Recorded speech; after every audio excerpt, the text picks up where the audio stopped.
All right.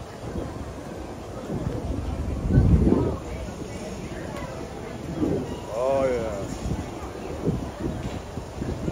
You got one laying right over here.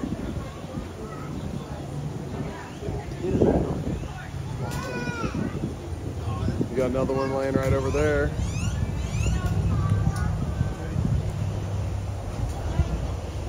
Very cool, very cool.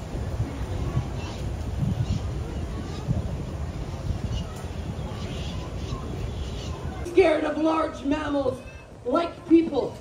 They would prey on usually small mammals in the wild.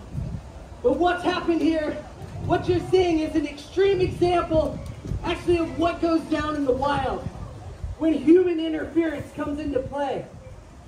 Animals were moving into their area, like these alligators, especially in Florida, Louisiana, just the southeastern United States, and we start feeding them from our boats, our fishing chum, that sort of thing. These alligators, which once looked at us as a predator, are starting to lose their instinct, their natural instinct to be scared of people. And that's what's going on here, obviously.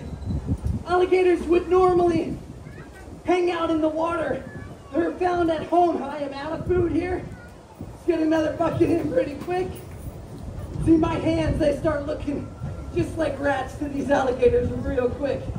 Now, these animals start looking at people as a source of prey. Things get scary. That's why over the past dozen years or so, these so-called alligator attacks are on the rise. But that's really just human interference. So these alligators normally are ambush predators hanging out around the water's edge. And this is definitely where I have to be much more careful. You see, they can lunge out of that water just in the blink of an eye, catching unsuspected prey. And so I'm super careful down here. So they'll hide in murky water like this. You can see their nostrils right at the top of their nose, their eyes right on top of their head there. That allows them to come up, take a peek, look for prey, potential predators, and then submerge back under the water without going noticed. And then they're gonna sneak up on their prey, grab a hold, track them out into the depths of the water. Whew. This tooth got hung up on the bucket there. But that's why I watch out for those tails. Those tails are incredibly strong. That's where they get the majority of their speed from. They just, one swish of that tail, they come lunging out over 25 miles an hour. They can swim incredibly fast. But for a reptile lover, being in here, up close and personal with these guys, woo! Y'all hear that pop? That's that several thousand pounds of pressure I'm talking about. But this is just absolutely awesome. But you've got to respect them. And believe it or not, this isn't just feeding them willy-nilly. Well, don't get me wrong, this is obviously a dangerous thing to do. But there's a skill involved, a practice that's learned. You'll notice while we feed, I attempt to tap them on the nose first. They open their mouth, I throw food in. Crocodilians like this are trainable animals, but working with them in large groups is much, much harder. But you'll notice also the position of their eyes.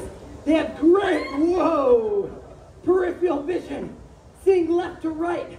But while I'm right here, he doesn't even see my hand right there, right? So it's watching out, making sure I'm feeding from right out front when I offer them food. Because on the side, that's where they can strike, see well, strike extremely fast. That's when things get super hairy. Yet they have the strongest jaws. Why isn't a whole lot of damage getting done? Well, you'll see all the bumps along this guy's back. Literally, from head to tail. Each one of these bumps are called osteoderms, right? They're an individual bone. Check, check. All right, I thought I lost my mic there. They're an individual bone that's right under the skin, serving as armor for these animals. So by the time they're adults, they're literally predator-proof outside of man. However, out of maybe 100 babies, 95% of them are gonna fall to predation well before they're adults like this. All of these animals in here, for the most part, except for one, has been here for a long, long time, well over the 20 years that I've been here. These animals have survived growing up without getting preyed upon, that sort of thing. But most alligators aren't so lucky. Baby alligators will be eaten by things like fish, skunks, raccoons, birds of prey, even large bass, you name it. So it takes a long time for these animals to really become today's living and breathing dinosaurs that are actually predator-proof animals. Now, we talked about how they're really fast in the water, obviously rather sluggish on land. But once again, they wouldn't normally feed on land. They're much more adapted to life in the water. Let me concentrate real quick. If you guys happen to snap any cool pictures of today's feeding, we love when you share them with us on our social media pages, Facebook, Instagram, you name it. Leave them in Google reviews. That's a great way to get word of mouth out there for us as we're trying to reach our goals out here. But again, adapted to life in the water. You can see they have partially webbed feet. Obviously helps them for swimming. We talked about that tail that propels them across the water. Woo, man, they seem to be everywhere. They are everywhere. Whoa, man. Oh, gee. Woo, all right. He's got my food. Let's see if I can't get it back.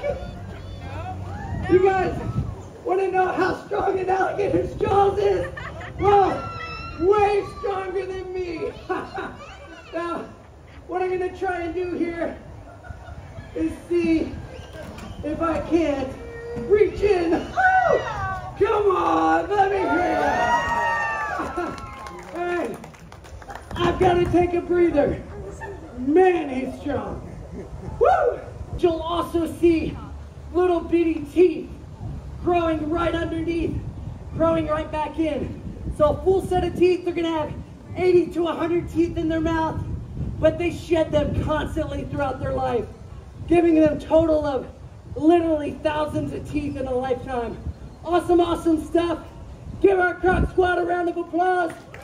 Because of them, we still have all 9.5 digits, and we're coming back next week. Thank you guys so much for coming out. We're gonna have animals on the stage for you to get pictures with. Thank you. Woo, man.